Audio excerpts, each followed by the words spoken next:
ಸಾಯಿರಾಮ್. ನನ್ನ ಮುದ್ದಿನ ಮಗುವೆ, ನೀನು ಎತ್ತರಕ್ಕೆ ಹಾರಲು ನಿನ್ನ ರೆಕ್ಕೆಗಳಿಗೆ ಬಲವನ್ನು ತರುವುದು ನಿನ್ನ ಅನುಭವಗಳು ಮಾತ್ರವೇ. ಸೋಲು ಗೆಲುವು ಸಹಜ. ಸೋಲು ಗೆಲುವು ಶಾಶ್ವತವಲ್ಲ. ಆದರೆ ನಿನ್ನ ಶ್ರಮ ಶಾಶ್ವತವಾಗಿರುತ್ತದೆ. ನಿನ್ನ ಅನುಭವಗಳು ನಿನಗೆ ಕಲಿಸಿದ ಪಾಠಗಳು, ಅವುಗಳು ನಿನಗೆ ನೀಡಿದ ಶಕ್ತಿ ಶಾಶ್ವತವಾಗಿರುತ್ತದೆ. ಅನುಭವಗಳಿಗಾಗಿ ಕೃತಜ್ಞತೆಯನ್ನು ನೀಡು. ನಾಳೆಯಿಂದಲೇ ನಿನ್ನ ಜೀವನ ಬದಲಾಗುತ್ತದೆ ಎಂದು ನೀನು ನಂಬಬೇಕಷ್ಟೇ. ಹಲವಾರು ಪವಾಡಗಳನ್ನು ನೀನು ಕಾಣಬಹುದು.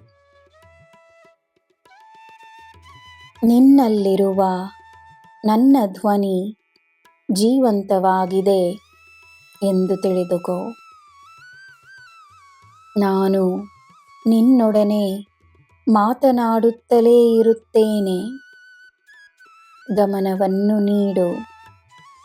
ತನ್ನ ಶ್ರೇಷ್ಠತೆಯನ್ನು ನೀನು ಅರಿಯಲು ಸಿದ್ಧವಾಗು. ಸೋಲು ಗೆಲುವಿನ ಚಿಂತೆ ದೂರವಾದರೆ ನಿನಗೆ ಗೆಲುವು ಮಾತ್ರವೇ. ಚಿಂತೆಗಳಲ್ಲಿ ಮುಳುಗಿ ಹೋಗುವುದೇ ನಿಜವಾದ ಸೋಲು. ಅದನ್ನು ನೀನು ಸೋಲಿಸಿಬಿಟ್ಟರೆ ದೇವರ ಆಶೀರ್ವಾದ, ನನ್ನ ಮಾರ್ಗದರ್ಶನ ನಿನಗೆ ಸ್ಪಷ್ಟವಾಗಿ ಕಾಣಿಸುತ್ತದೆ. ನನ್ನ ಮಗುವೆ, ನೀನು ಮಾತನಾಡುವುದು ನನಗೆ ಕೇಳಿಸುತ್ತದೆ. ನೀನು ಮಾಡುವುದು ನನಗೆ ಕಾಣಿಸುತ್ತದೆ. ನೀನು ಯೋಚಿಸುವುದು ನನಗೆ ತಿಳಿಯುತ್ತದೆ.